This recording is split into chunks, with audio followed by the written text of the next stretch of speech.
আজকের ক্লাসে হলুদ দিয়ে এই রিল কি আপনিও বানিয়েছেন? নিজের ঘরে আত্মাদের ডাকছেন আপনি। কেন বলছি জানেন? প্রথম বাংলার কুসংস্কারকে বিশ্বাস করে না, কুসংস্কারে কোনো খবর করে না, কিন্তু সোশ্যাল মিডিয়ায় যা সব ভাইরাল হচ্ছে তা জেনে সতর্ক থাকতে হবে আপনাকেও। এই হলুদ গ্লাস আর জলের মধ্যে একটি অর্থ রয়েছে যা শুনলে শিওরে উঠবেন। হলুদ জল এইভাবে বানালে কি হতে পারে জানেন? ফেসবুকে এইরকম বহু পোস্ট রীতিমতো ভাইরাল।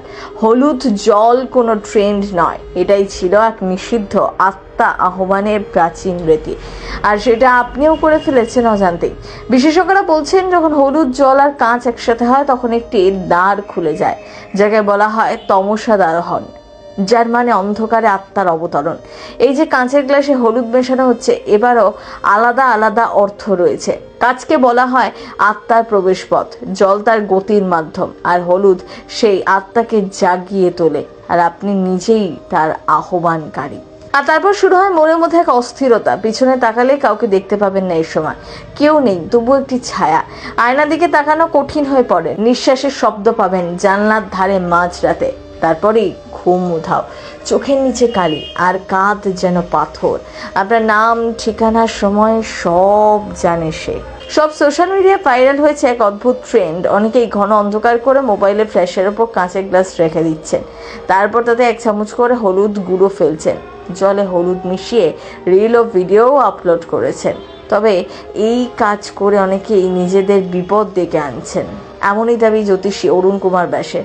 সদ্য ভাইরাল হয়েছে তার একটি ভিডিও, সেখানে তিনি বলছেন এই জলে হলুদ মিশিয়ে যে লোকজন শুধু নেতিবাচক শক্তিকে ঘরে আমন্ত্রণ জানাচ্ছে এমন নয়, বরং এটি ভূত প্রেতের প্রভাবকে আহ্বান করছে।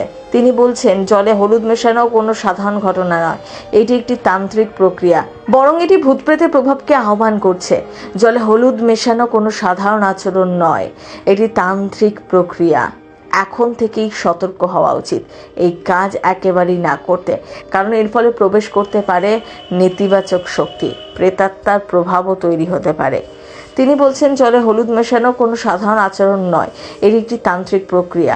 ভিডিওর মাধ্যমে মানুষকে সতর্ক করে বলছেন এই কাজ একেবারেই না করতে।